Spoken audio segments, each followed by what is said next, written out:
ठीक है, चलिए एग्जैक्टली 9:14 अब हो चुके हैं और मैं आज का जो टॉपिक है वो शुरू कर रहा हूँ। और आज का टॉपिक है जीडीपी, ग्रॉस डोमेस्टिक प्रोडक्ट। देखिए, ग्रॉस डोमेस्टिक प्रोडक्ट जीडीपी बहुत बार आपने अखबारों में बड़े बड़े जो स्पीचेज होती हैं वहां सुना होगा, और इसका हमारी इकोनॉमी में बहुत बड़ा रोल है। आप बीइंग बैंकर, क्योंकि बैंकर हैं तो आपको इकोनॉमिक की समझ एक अच्छी होनी चाहिए, मेरा ये मानना है। और नहीं भी हैं आप, कल को बैंकिंग के अलावा कुछ और काम करेंगे, आपके भाई कुछ और काम करते हैं, आपके परिवार में कोई लोग हैं, तो जो लोग भी जो काम करते हैं उसका जीडीपी से कैसे कनेक्शन है, आज हम उसके बारे में बात करने वाले हैं। तो जीडीपी के बारे में आप लोग काफी जानते भी होंगे, आपने स्कूल डेज में वो पढ़ा होगा, सब कुछ किया होगा। तो लेकिन यहाँ पर एक थोड़ा नए अंदाज में हम लोग आज इसको कोशिश करेंगे। चलिए, तो सबसे पहले जैसा कि टॉपिक है जीडीपी। देखिए, जीडीपी ग्रॉस डोमेस्टिक प्रोडक्ट, तो जब भी हम इसको, मैं जब इसको डिफाइन करता हूँ तो मेरा अपना एक तरीका है इसको डिफाइन करने का, जो आपको डेफिनेशन की तरफ को ले जाता है। ठीक है, और जब भी मैं डिफाइन करता हूं तो सबसे पहले मैं आपसे पूछना चाहूंगा व्हाट इज प्रोडक्ट। ठीक है, तो व्हाट इज प्रोडक्ट की जैसे ही बात आएगी, तो प्रोडक्ट क्या है हमारे लिए। तो प्रोडक्ट में कुछ चीजें हैं, जैसे मैं थोड़ा लंबा लेक्चर नहीं लेने की सोच रहा हूँ, लेकिन कॉन्सेप्चुअलिटी बिल्कुल साउंड रखने की कोशिश कर रहा हूँ। ठीक है, तो मैं ये बात कर रहा हूँ, प्रोडक्ट है फिनिश्ड, यानी कोई भी ऐसा गुड्स या सर्विसेज, प्रोडक्ट में फिनिश्ड, और यहाँ पर हम गुड्स और सर्विसेज बोल देते हैं, गुड्स और सर्विसेज। कोई भी गुड्स और सर्विसेज, यानी गाना है तो पूरा, एक लाइन वाला नहीं, पूरा कहानी है तो पूरी। अगर कोई ये पेन बना हुआ तो इसका कैप के साथ, यानी जो मार्केटेबल हो, जिसको क्या किया जा सके, मार्केटेबल किया जा सके, मार्केट किया जा सके, सेल किया जा सके। ठीक है, तो ये जो फिनिश्ड प्रोडक्ट है, मार्केटेबल प्रोडक्ट है, during a certain period, during a period. अब पीरियड में ब्रॉडली अगर देखा जाए तो इसको हम क्वार्टरली भी देख लेते हैं, हाफ ईयरली भी देख लेते हैं, और ईयरली भी देख लेते हैं। बहुत मेजरली देखेंगे तो डिकेड में भी देख लेते हैं। तो यानी कि आपको एक पीरियड चाहिए, ड्यूरेशन चाहिए, कि इस ड्यूरेशन में,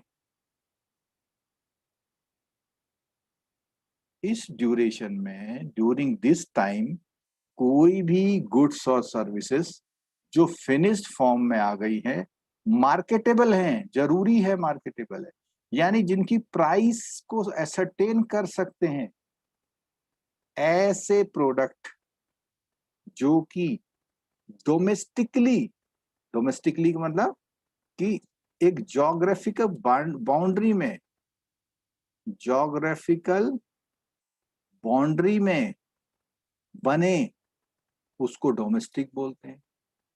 और ग्रॉस का मतलब overall, total, grand total, gross and net. इसको हम पढ़ेंगे आगे कि नेट में क्या फर्क है और ग्रॉस में क्या फर्क है। ठीक है, तो ये जो पूरा जो मैंने यहाँ बताया आपको, कि इन ए जोग्राफिकल एरिया, लेट से, कहाँ हो गया, इंडिया हो गया, थोड़ा सा मेरा हाथ अभी थोड़ा ठीक चल नहीं रहा है।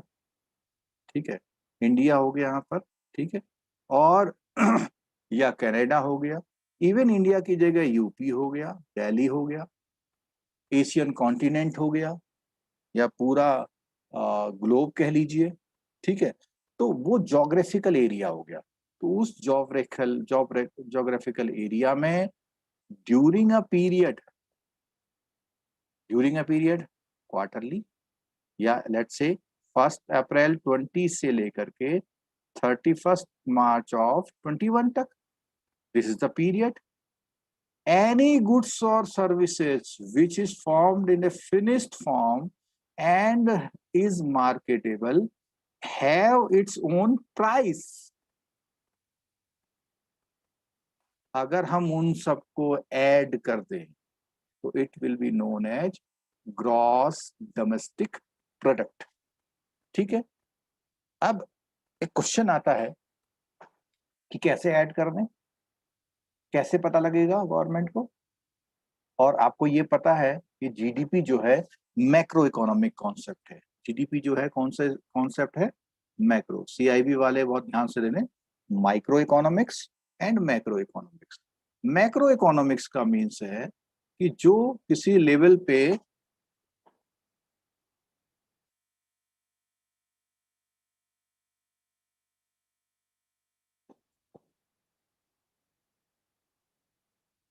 जो किसी लेवल पे आपका जो भी बड़े लेवल पे, बड़े लेवल से मतलब डिस्ट्रिक्ट से शुरू कर लेते हैं, स्टेट, आपका पूरा northern region, India, country, continent.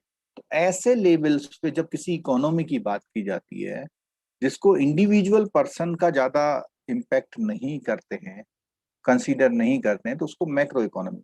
तो जीडीपी जो है मैक्रो इकोनॉमिक कॉन्सेप्ट है। और इसके लिए इंडिया में सीएसओ, सेंट्रल स्टैटिस्टिकल ऑर्गेनाइजेशन है, with the help of NSSO, national sample survey organisation. ये दोनों मिल के सीएसओ पब्लिश करता है डेटा, एनएसएसओ कलेक्ट करता है। पूरा जो पीछे का वर्क है वो एनएसएसओ करता है। और ये डेटा आपके एरिया में कितना गेहूं खरीदा गया, मंडी में कितने का ट्रांजैक्शन हुआ, मैन्युफैक्चरिंग यूनिट ने कितने की बैलेंस शीट दी, कितने का उसने मैन्युफैक्चर दिया, यानी ये जो सारा रिकॉर्ड है कलेक्ट होता है। बहुत सारा रिकॉर्ड कलेक्ट नहीं होता है तो उसको एस्टिमेशन से लिया जाता है। वो सब मिला करके एक डेटा जो तैयार होता है उसको हम जीडीपी की तरह बोलते हैं। ठीक है, अब यहाँ पर एक क्वेश्चन आता है कि जो भी डेटा तैयार हो रहा है वो डेटा मार्केटेबल प्राइस वाला होना चाहिए। जैसे मैं बताता हूँ, कई सारी ऐसी सर्विसेज हैं, जैसे एक हाउस वाइफ दिन भर घर में काम करती है, उसको कोई तनख्वाह नहीं मिलती। एक माँ बच्चे की केयर करती है, उसका कोई रिम्बर्समेंट नहीं मिलता। तो ये जो वो सारी चीजें हैं ये मार्केटेबल नहीं हो रही है। तो उस कंट्री का जो डेटा है डेफिनेटली जीडीपी में कम आएगा। अब बात मैं करूं अगर अमेरिका की, उन्हें सुबह की चाय चाहिए, तो वहां पे स्विगी जोमेटो उन्होंने किया, दरवाजे पे चाय आ गई, उन्होंने एटीएम से उसका पेमेंट कर दिया, यानी $2 की मान लिया चाय, तो $2 गवर्नमेंट को एज ए जीडीपी मिलता है। इंडिया में क्या है, सुबह उठे खुद ही चाय बनाई पी गए, कोई मार्केटेबल नहीं हुआ, प्राइस नहीं आया, तो वो नहीं हो पाया। तो इसका मतलब जो इकोनॉमी बहुत डिजिटलाइज्ड है, ट्रांजेक्शन्स बेस्ड इकोनॉमी है सारी, उन इकोनॉमी में जीडीपी का आंकड़ा उचित आना ठीक है। इंडिया जैसी कंट्री या जो अफ्रीकन कंट्री है जहाँ पे डिजिटाइजेशन नहीं है, कैश में ज्यादा लेन देन होता है, वहां पे जीडीपी के आंकड़े सही हों, इसमें हमेशा डाउट किया गया है। ठीक है, एक चीज। अब यहाँ पर जैसे हमने जीडीपी को बोला ग्रॉस डोमेस्टिक प्रोडक्ट, तो प्रोडक्ट में भी जो प्राइस एप्रिसिएशन होता है, प्राइस एप्रिसिएशन से मतलब क्या होता है? प्राइस एप्रिसिएशन, इस कॉन्सेप्ट को आगे भी समझाएंगे, यहां भी सुनिएगा। सपोज कीजिए कि आपका, आपने वीट अपने खेत में बोया जो कि 20,000 का हुआ। उस 20,000 में से 10,000 तो आपने कंज्यूम कर लिया, ठीक है, और 10,000 आपने सेल कर दिया। तो जो सेल किया यही जीडीपी में आएगा, जो आपने कंज्यूम कर लिया सेल्फ कंजम्पशन जीडीपी में नहीं आता, ये नहीं आएगा। अब इस 10,000 का आपने फ्लोर बना लिया, यानी आटा बना लिया, और आटा बनाने के बाद भी अगर आपने उसको सेल नहीं करा, बढ़ाया नहीं आगे, तो कुछ नहीं हुआ। तो अब आपने इसमें जब आटा बनाया तो इसको 15,000 में सेल करा, यानी कि 5,000 प्लस कर दी। तो पहला हमारा जो जीडीपी में रोल आया वो 10 का आया, दूसरा रोल 5 का आया। अब जिसने वो आटा लिया था, उस आटे की अगर रोटी बना दी उसने, और रोटी बना के सेल करी, ब्रेड बना ली, कुछ बना ली, उसने उसको 6,000 रुपये उसकी कीमत और बढ़ा दी अपनी लेबर प्रॉफिट लगा के। तो ये भी एडिशन हो गया। तो जो जीडीपी में आता है वो ये नहीं आता, ये आता है। तो इसको हम बोलते हैं every incremental, every incremental prices को ही जीडीपी में ऐड करके ग्रॉस डोमेस्टिक प्रोडक्ट में ये प्रोडक्शन को ऐड करके बताने का एक तरीका है। इतना क्लियर हो गया होगा। मैं थोड़ी सी देर जो जूम के स्टूडेंट हैं उनका माइक खोलता हूं और कोशिश करता हूं कि वो कुछ अगर पूछना चाहें तो पूछ सकते हैं one by one. Sir micro economy और मैक्रो इकोनॉमी दोनों क्या अंतर है? बताता हूं, देखो, जैसे माइक्रो इकोनॉमी में एक घर में जो चीज, जो खर्चों का हिसाब रखा जाता है, या एक मोहल्ला समझ लो, बस एक सब्जी वाला समझ लो, तो वो जो हिसाब रखता है उसको माइक्रो इकोनॉमिक यानी छोटे स्तर की इकोनॉमी मानते हैं। मैक्रो इकोनॉमी में ऐसे डिसीजंस जो बड़े ऑर्गेनाइजेशन या गवर्नमेंट के स्तर से लिए जाते हैं, जैसे इंटरेस्ट रेट डिसाइड करना, रोजगारी की आंकड़े बनाना, जीडीपी के आंकड़े बनाना, और लोन के पॉलिसी डिसाइड करना, जो बड़े लेवल पे डिसाइड जी। की जाती है वो मैक्रो इकोनॉमी में आती है। और जो बहुत छोटे जी। इंडिविजुअल, अब मैं अपने घर में हूँ, मैं 2,000 रुपये बचा रहा हूँ, मैं सेविंग है मेरी, मैं अपने बना हिसाब किताब है, तो ये माइक्रो इकोनॉमी है। ठीक है। और कोई? यूट्यूब सर वाले भी पूछ सकते हैं। सर ये माइक्रो इकोनॉमी जीडीपी में तो कोई रोल ही नहीं रहता होगा फिर, बिल्कुल नहीं रहता, सिर्फ मैक्रो का ही रहता है। मैक्रो का ही रहता है, लेकिन ओ, माइक्रो एक्टिविटी का क्लब होके जाता है वहां पे। लेकिन अगर इस स्टडी की बात करेंगे तो हम इसको मैक्रो इकोनॉमी में करते हैं। मतलब स्टडी की दो ब्रांच बना दी ना इकोनॉमी की, छोटी इकोनॉमी, बड़ी इकोनॉमी। तो जब स्टडी करते हैं तो इसे मैक्रो में करते हैं। और कोई क्वेश्चन छोटा मोटा?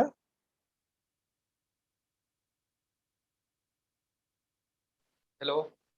हाँ हाँ सर, ये जीडीपी में निकालने के तीन फंडे हैं ना, मतलब हाँ प्रोडक्ट लेवल बिल्कुल। पे, इनकम लेवल पे, और हाँ एक्सपेंडिचर में। एक्सपेंडिचर। हाँ, मैंने अभी जब जीडीपी के कॉन्सेप्ट को बताना शुरू किया है, जी मैंने जी जी। प्रोडक्ट लेवल, मैंने कौन अच्छा सा अच्छा। लेवल लिया है? Product level. प्रोडक्ट। यानी ओके। मुझे जो चीज बन रही हैं वो जी। दिखाई दे रही है, उनको जोड़ ले रहा हूं मैं। जो इनकम अच्छा। और एक्सपेंडिचर मेथड हैं वो दो मेथड और हैं। यानी कुल मिला जी। के जीडीपी को तीन मेथड से वो करते हैं। इंडिया में ये जो है डोमेस्टिक प्रोडक्ट मेथड को यूज करते हैं अभी। ठीक है। अच्छा। और जी। ये जो इनकम और एक्सपेंडिचर जो अदर मेथड है, उसके कुछ फॉर्मूले हैं, उसके कुछ कॉन्सेप्ट है। इस चैप्टर को जब हम आगे बढ़ाते जाएंगे तब हम उन चीजों जी। को समझेंगे। ठीक है। ठीक सर। और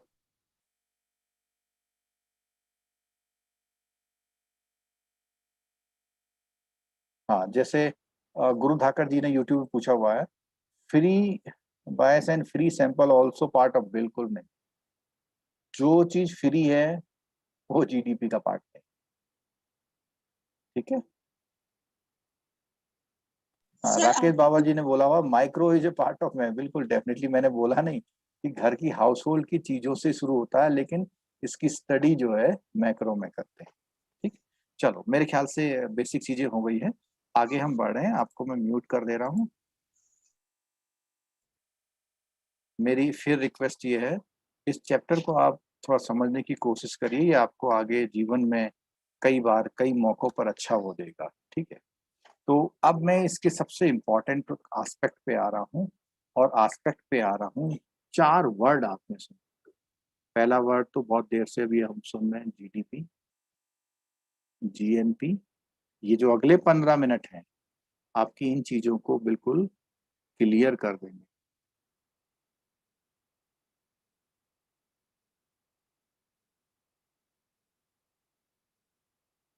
ठीक है, इसको समझने के लिए हम एक छोटा सा चार्ट बनाएंगे, और बिलीव करिए, अगेन कह रहा हूं, बिलीव करिए, अगले 15 मिनट में आप समझाने लायक हो जाएंगे। तो जैसा कि सबसे पहला नेम है इसमें, जीडीपी, मैं इसको क्वाड्रेंट में लिख रहा हूं, जीडीपी और हियर एनडीपी, और यहाँ पर जीएनपी, और यहाँ पर एनएनपी। यानी जीडीपी की जो डेटा है, जीडीपी की जो डेटा है, उन्हीं से ये डेटा डेराइव होते हैं। कोई चीज प्लस या माइनस इसमें करी जाती है, वो आपको समझना है कि वो कौन सी चीज प्लस और कौन सी चीज माइनस की जाती है। देखिए, जीडीपी में ग्रॉस है और एनडीपी में नेट है, इतना फर्क। यानी ग्रॉस से नेट होना, उसमें कुछ ऐसे कंपोनेंट को हटा देना जो उसकी वैल्यू को नेट की तरफ ले, जैसे ग्रॉस एनपीए, नेट एनपीए।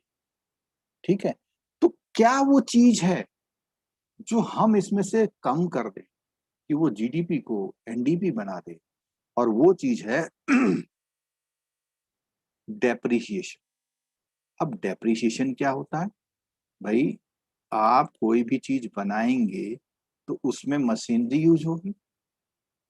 आपने सपोज कीजिए एक स्कूटर बनाया 30,000 का स्कूटर, ठीक है, तो 30,000 का आप स्कूटर बना रहे हैं,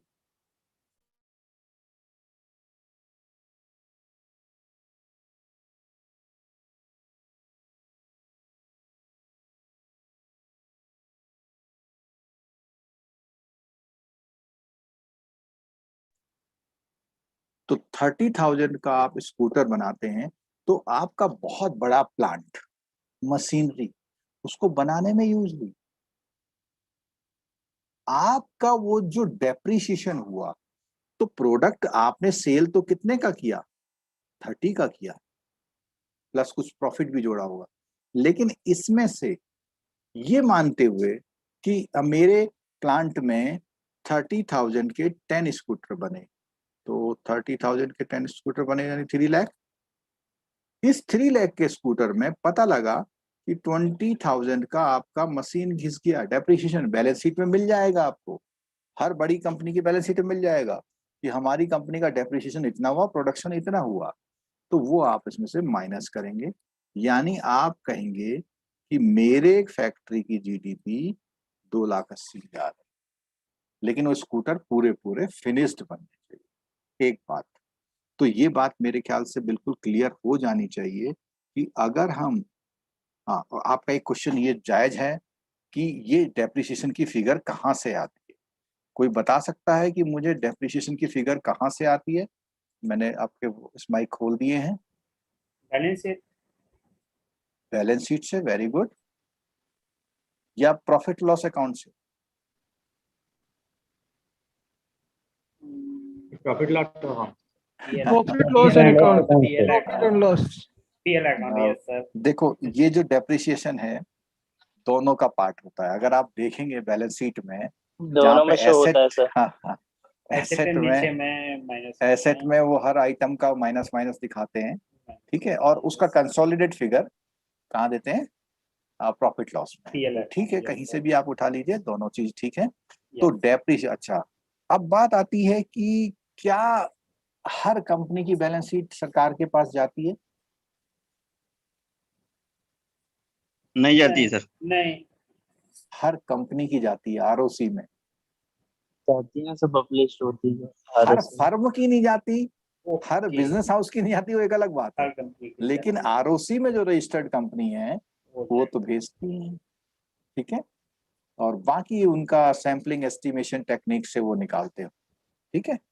तो ये बात कॉन्सेप्ट क्लियर हो गया होगा मेरे ख्याल से कि हमें जीडीपी से एनडीपी, और सीआईबी वाले होशियार हो जाइए, अगर फंसेगा ना तो 5 नंबर का क्वेश्चन फंसेगा, और उसमें यही है कि इससे ये निकालो, उससे ये निकालो।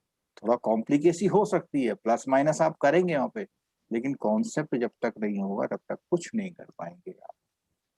ठीक, तो जीडीपी एनडीपी क्लियर हो गया, मैं आगे बढ़ता हूँ अब। सर एक बात अगले शेयर बार, करना हाँ, चाहते हैं। हाँ बोलिए। आज फॉरेन एक्सचेंज ऑपरेशन का आईआईबीएफ का सर्टिफिकेट एग्जाम दिए थे, वो ओके ओवरऑल अराउंड 52 आ गया उसमें। तो उसमें एक ओके, क्वेश्चन था कांग्रेचुलेशन। सर कि हाँ हाँ thank you sir, IEC number का हाँ वैलिडिटी कितने साल का होता है। तो मेरा हाँ कहने का मतलब है ना सर कि हाँ आईआईबीएफ है ना सर, वो कहाँ हाँ, जाके क्वेश्चन निकाला है, तो क्वेश्चन पूछेगा कुछ ये नहीं भी देखा पता। जाए सर क्या तो आईईसी अरे नंबर का वैलिडिटी। देखो, यस सर। सब शिकायतें मंजूर, हाँ, लेकिन आईआईबीएफ की एक तारीफ में आज तक कर रहा हूँ, उसने नेगेटिव मार्किंग नहीं करी। Yes sir. अगर नेगेटिव मार्किंग कर दे अरे बाप। तो तो सर मुझे नहीं लगता 10%। कि जो 1% रिजल्ट आ जाए। अब ये तो नहीं पता इसीलिए जब वो सर। क्वेश्चन आपका आया तो हाँ आपने क्या आंसर लगाया, उसका लगाया होगा जरूर। सर, मैं सोचा 5 मारूं या 3, तो अंतिम में 3 मार दिया। God knows. हाँ, आपने सही सब। सेफ साइड लिया कि यस यार सर। 5 लंबा तो नहीं हो जाएगा, एक छोटा तो नहीं हो जाएगा। यस। हाँ, लेकिन क्या मुझे आपने आई इसका आंसर चेक किया? सर, वो फिर आफ्टर दिन में सर हम सो गए थे, फिर हाँ, ध्यान नहीं रहा सर, वो मुझे देखना कोई है बात सर। नहीं। तो इसका जो है, देखिए क्या होता है कि यही लर्निंग की स्टेजेस होती हैं। यस। हम कभी 26 साल से मैं बैंकिंग से जो है कनेक्टेड हूँ, और अ, कई सारी नई नई चीजें जो है मैं देखता रहता हूँ, जानता रहता हूँ। तो यस इसी सर। तरह इस चीज को भी आपको वो कर लेना चाहिए था कि कितने दिनों तक इसका जो है वैलिडिटी रहता है। अगर किसी बच्चे को बीच में आ जाए, चाहे यूट्यूब वाला बता दे, तो वो देख लेंगे। ठीक है, चलो। कहाँ पे थे हम लोग? चलो, गुड क्वेश्चन, आपने अच्छा शेयर किया। Yes sir. यही सब चीजें जो है हमें नॉलेज, किसी को बीच में आंसर आए तो वो दे देना, ठीक है। Thank you sir. चलो, हाँ, यूट्यूब में किसी ने आंसर दिया है MCA, ministry of corporate affairs, बिल्कुल ठीक है। और भी किया है इन्होंने आंसर, ठीक है। चलो, अब बात आता है, नेक्स्ट पॉइंट आता है कि जीडीपी से जीएनपी पर कैसे आए हैं। जीडीपी से जीएनपी पर कैसे आए हैं? देखो, यहाँ पर जी से हमने एन कन्वर्ट किया, यहाँ पर डी से एन कन्वर्ट कर रहे हैं, यानी ग्रॉस वाले में कोई चेंज नहीं है, पी वाले में कोई चीज नहीं है। ये जो एन है, यहाँ तो एन का मतलब नेट है, यहाँ एन का मतलब है नेशनल। नेशनल, ठीक है। यानी ग्रॉस में कोई चेंज नहीं करना है, प्रोडक्ट में कोई चेंज नहीं करना है, लेकिन एरिया को डिफाइन कर दिया। यानी डी का मतलब डोमेस्टिक, एन का मतलब नेशनल। चलिए, आइए इसको समझाते हैं हम लोग।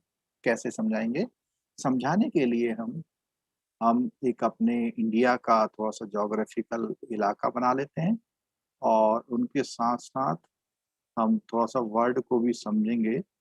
तो इससे हमें आइडिया लगेगा कि ये कैसे काम करता है। जो नेशनल और जो ज्योग्राफिक वाले जो दो वर्ड है, वो नेशनल ज्योग्राफिक नहीं, ज्योग्राफिक और नेशनल वो अलग अलग वाले, ठीक है। ऐसा भी हो सकता है, बहुत सारे आप लोग पढ़े लिखे लोग हैं और जिन्होंने आरबीआई मेंस की तैयारी करी, उन्होंने इस कॉन्सेप्ट को सबने पढ़ा होगा, ठीक है। तो अब यहाँ पे देखिए, हमारे पास एक ये स्टेट है, इसका नाम है केरल। आप बता सकते हैं केरल के अधिकतर लोग कहाँ ज्यादा जॉब करने जाते हैं? यहाँ है पंजाब, यहाँ है गुजरात। ये लोग जो जॉब करने जाते हैं, बहुत से लोग यहाँ सऊदी में जाते हैं, बहुत से लोग कनाडा में जाते हैं, या ऑस्ट्रेलिया में जाते हैं। ध्यान से समझिएगा, ठीक है। अच्छा, अब मुझे आपसे एक क्वेश्चन पूछना है कि ये जाते जाते तो सब समझ में आ गया मुझे, क्या कोई इंडिया में भी काम करने आते हैं? आते हैं बोलिए। सर, यस सर आते हैं, आते हैं, आपने yes, देखा sir. है? और आते हैं सर, हमारे एमपी में बड़ी बड़ी बहुत कंपनीज सर, जैसे कंपनीज भी Yes, हैं sir, सर, आते हैं, और आते हैं, Facebook हो आते गए, हैं। अमेजोन हो आते गए। हैं, बिल्कुल बिल्कुल आते हैं। जैसे मैं बताता हूँ कि यूएस है, यूएसए की एक कंपनी है फोर्ड, सुना होगा। यस सर, ये फोर्ड कंपनी का चेन्नई में प्लांट है। तो यहाँ पर मेरा मतलब ये था कि चाहे वो इंसान हो, चाहे वो कंपनी हो, एक तो वो है जो इंडिया से बाहर जा रही है काम करने, एक वो है जो इंडिया में आ रही है। यूके की कई कंपनियां, ऑस्ट्रेलिया की कोई कंपनियां आई हुई है यहाँ पे, बंगाल में लगी हुई है, ठीक है। तो ये जो एक, इसको हम बोलेंगे जोग्राफिक, ये जोग्राफिक है, ठीक है। नेशनल बनाने के लिए, यानी ग्रॉस नेशनल प्रोडक्ट बनाने के लिए हमको इस आने जाने के डिफरेंस को एडजस्ट करना पड़ता है, ठीक है। और एक बात, एडजस्ट क्या करना पड़ता है, यहां से कोई यहां से गया, इसकी 50,000 सैलरी थी, इसने 30,000 वहां पर एक्सपेंसेस किए और 20,000 बचा लिए।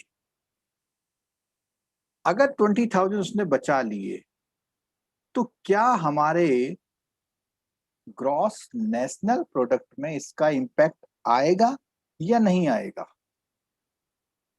बोलिए। यस सर, अगर आएगा। सर वो इंडिया आएगा में सर। लेकर आएगा तो इंडिया हो में सकता है। भेजेगा तब आएगा, इंडिया में बिल्कुल ठीक भेजेगा था, तब आएगा। तभी आएगा, बिल्कुल यही सुनना चाह रहा था मैं।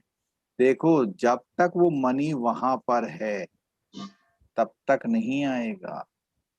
जब ये सेविंग्स को अपने किसी खाते में इंडिया में रेमिट करेगा, और आपको पता है कि जितना भी रेमिटेंस होता है वो आरबीआई की नजर से होता है, मालूम है आपको? हाँ यस सर, यस सर, पक्का? Yes sir. ऐसा अच्छा, कौन सा वो रेमिटेंस है जो सर, आरबीआई की नजर में या गवर्नमेंट ऑफ इंडिया की नजर में हवाला, नहीं होता? हवाला, हवाला। ठीक है, तो हवाला वाला नहीं आएगा, हवाला, ठीक वो तो ब्लैक मनी हो जाएगा। है। ब्लैक मनी आ जाएगा, ठीक है। तो ये जो है, ये जब इंडिया आएगा तो हवाला से भी बहुत पैसा आता है इंडिया में, तो वो हमारी जीडीपी जीएनपी का पार्ट नहीं हो पाता। अगर वही पैसा वेस्टर्न यूनियन से या एनईएफटी से, स्विफ्ट से, किसी भी माध्यम से आएगा तो डेफिनेटली वो हमारी उसका पार्ट होगा। अच्छा, तो हमने एक बंदे का उदाहरण ले लिया कि इंडिया में भैया कितना आ गया, 20,000 आ गया। अब ऐसे ही एक एग्जांपल कि ये जो कंपनी ऑस्ट्रेलिया से आई थी, यहाँ हमने एक काम किया, ऐसे हमने 1,000 लोग मान लिए, तो इंडिया में जो नेट आया 1 2 3, यानी इतना पैसा आ गया, ठीक है। क्लियर हो गया? अब इंडिया में बांग्लादेश से भी लेबर आती है, श्रीलंका से भी आती है, नेपाल भूटान से, सब जगह से आती है, ठीक है। यहाँ तक कि कुछ और कंट्री हैं वहां से भी लेबर इंडिया आती है, वो अलग अलग एरिया के एक्सपर्टीज की होती है। ये जो कंपनी है, ये कंपनी एक साल में मान लिया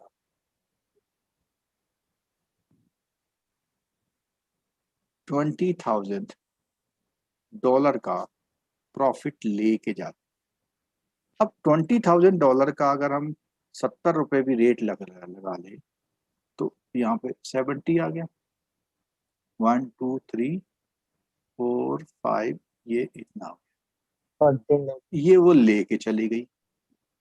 तो हमारा जो इम्पैक्ट आया, वो इम्पैक्ट आया कितने रुपए का, ठीक है। तो यहाँ पे 186,000,000 का इम्पैक्ट आया, ये मैंने रेड में दिखा रखा है। कोई मुझे बता सकता है कि इंडिया का जो, अच्छा हाँ, इसका टेक्निकल नेम क्या है? बहुत इंपॉर्टेंट क्वेश्चन है, जेआईबी सीआईबी वालों सब सुन लीजिए कि इस फिगर को बोलते क्या है। Net income from abroad. NFIA, NFIA, NFIA, net foreign factor income from factor. Abroad. अब नेट है, फ्रॉम है, तो इसका मतलब आ भी सकती, जा भी सकती। तो कोई मुझे बताएगा कि आज की डेट में इंडिया में जो net factor income from abroad है वो प्लस है या माइनस है, यानी इंडिया से ज्यादा पैसा आता है या इंडिया में ज्यादा पैसा है? इंडिया में ज्यादा पैसा प्लस है, है। सर इंडिया में आता है। माइनस माइनस इंडिया में जाता है सर, माइनस है, माइनस माइनस है, माइनस। इंडिया से जाता है, कारण बता सकते हो? सर बड़ी बड़ी कंपनियां हैं सर जो बड़ी इंडिया बड़ी में कंपनी हाँ, इंडिया में है, वो जो यहाँ पे इन्वेस्टमेंट करते हैं और सारा पैसा तो वापस अपने देश में ही ले जाएगी ना। अच्छा, क्या सारा ले जा सकते हैं वो? नहीं नहीं ले जा सकते, नहीं ले जा नहीं, सकते सर, कितना ले जा आएगी सर, सकते हैं? कुछ परसेंटेज होगा ये। हाँ, कुछ परसेंटेज उन्हें होगा। रखना पड़ता है। जो और यही कंपनी इन्वेस्ट अफेयर्स का करते हैं है सर ज्यादातर। उसको बोलते हैं रिटेन्ड अर्निंग। ठीक है, वो सारा नहीं ले जा सकते, लेकिन जो एफडीआई का जो विरोध होता है, एफडीआई के विरोध होने में ये भी जो है एक वो रहता है कि भैया एफडीआई को मत आने दो, क्योंकि वो जो कंपनियां आती हैं तो यहाँ से प्रॉफिट कमा के वो अपने देश में उठा करके ले जाती हैं, और उससे हमारी इनकम, जो हमारी जो जीडीपी है, उससे एनडीपी कम हो जाती है हमारी, जबकि हमारी एनडीपी क्या होनी चाहिए? बढ़नी चाहिए। ठीक है, तो अभी का जो इस वो है आंकड़ा है, इंडिया में नेट फैक्टर इनकम जो है वो माइनस में है, यानी कि जाती ज्यादा है।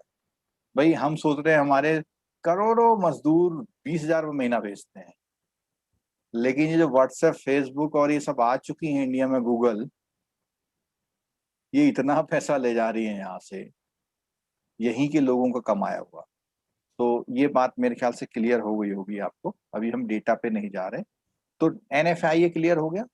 तो ये जो पीछे हम फिगर बता रहे थे, तो इसमें जीडीपी से एनडीपी में, सॉरी जीएनपी में आने के लिए आपको क्या करना पड़ेगा? Net factor income, net factor income का एडजस्टमेंट करना पड़ेगा। यानी इसको हम प्लस माइनस कुछ नहीं लिखते, सीधे क्या लिखते हैं? Net factor income from abroad का एडजस्टमेंट, क्योंकि नेट लिखा हुआ है। अब चाहो तो आप ऐसे लिख दो, प्लस जो आया है माइनस जो गया है, इनका एडजस्टमेंट बना दीजिए, आपकी फिगर बन जाएगी ग्रॉस नेशनल प्रोडक्ट। कोई डाउट नहीं होना चाहिए मेरे ख्याल से।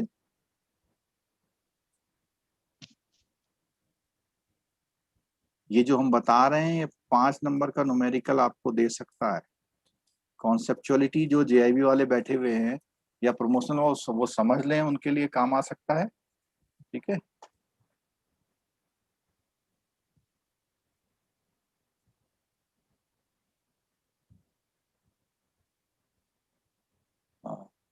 आईईसी कोड का निशान जी ने आंसर दिया है, लाइफ टाइम के लिए होता है। ठीक है, एक चीज क्लियर हो गई है, मतलब नो रिन्यूअल रिक्वायर्ड। चलो, तो अभी ये जो मैंने एंगल बताया है,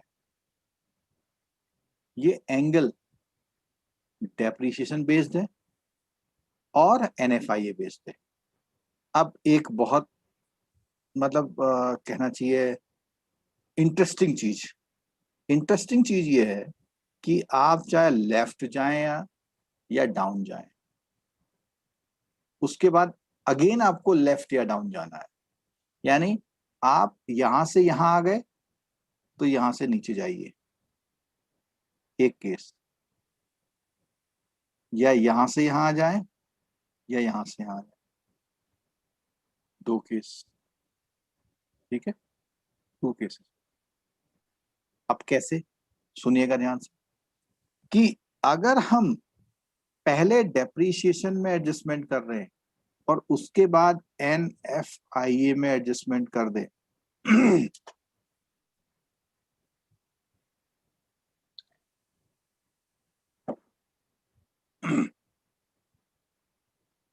तो भी ये फिगर जो इस रास्ते से आओ या इस रास्ते से आओ, ये दोनों फिगर बराबर आएगी। दोनों फिगर बराबर आएंगे। कोई मुझे लॉजिकली बता सकता है क्यों आएंगे भाई फिगर बराबर क्यों आएंगे?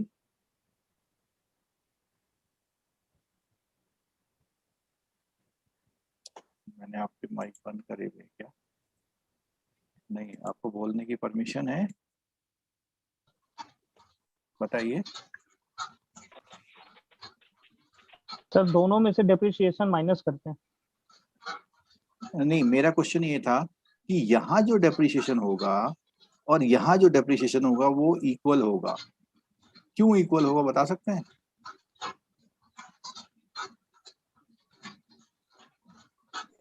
सर ग्रोथ से इसलिए नेट इक्वल निकालने होगा। के लिए डेप्रिसिएशन लगाना पड़ेगा।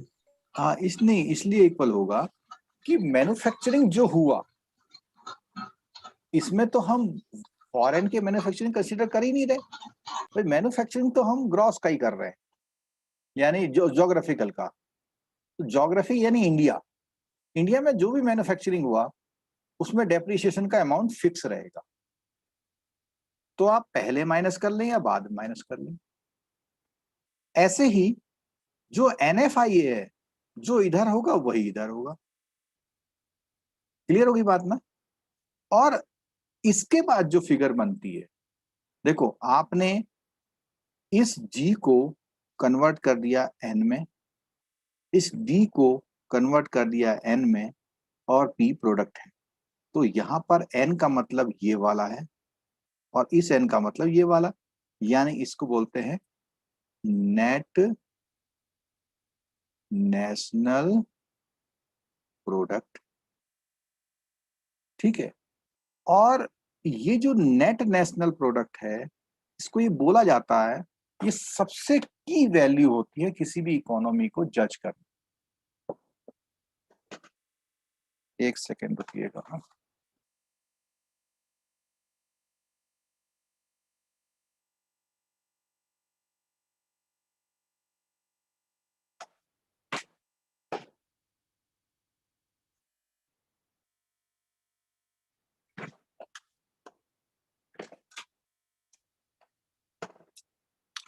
हाँ, तो नेट नेशनल प्रोडक्ट।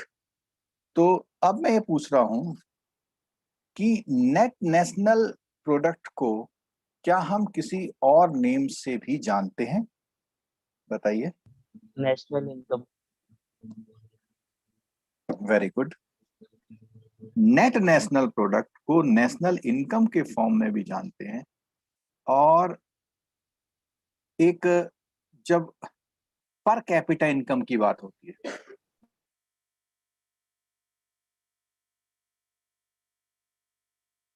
जब पर कैपिटा इनकम की बात होती है तो इसी फिगर को हम लोग डिवाइड करते हैं किससे? Population of the country. Population से कर लेते हैं। तो हमारा ये क्या निकल के आता है? नेट मतलब per capita income. Per capita income है ना भाई, जितने लोग हैं उससे डिवाइड कर दीजिए। तो ये जो हमारा आज का लेक्चर था, ये सबसे बेसिक कॉन्सेप्ट मैंने बताया। जो नेक्स्ट लेक्चर होगा इसमें हम फैक्टर कॉस्ट क्या होती है मैं आपको पहले से बता देता हूँ। कुछ लोग बच्चे कहते हैं कि आप सर कल क्या पढ़ाएंगे, तो उसको मैं बताता हूँ। फैक्टर कॉस्ट क्या होती है, मार्केट प्राइस पर क्या होती है, रियल जीडीपी क्या होती है, नॉमिनल जीडीपी क्या होती है। ठीक है। और इसके जो कॉन्सेप्ट है, इसके प्लस माइनस क्या है, मतलब क्या इसमें कमियां हैं क्या ज्यादा है, इनके जो डेटाज होते हैं वो क्या होते हैं, सेक्टर वो कौन कौन से होते हैं जो जीडीपी में हम लोग यूज करते हैं। ठीक है। मेथड कौन कौन से होते हैं, ये क्लास हमारी कल होगी और मैं कोशिश करूंगा टाइम आपको बता दूं। कल सुबह देखता हूँ, नहीं तो रात में बता दूंगा मैं आपको रात तक।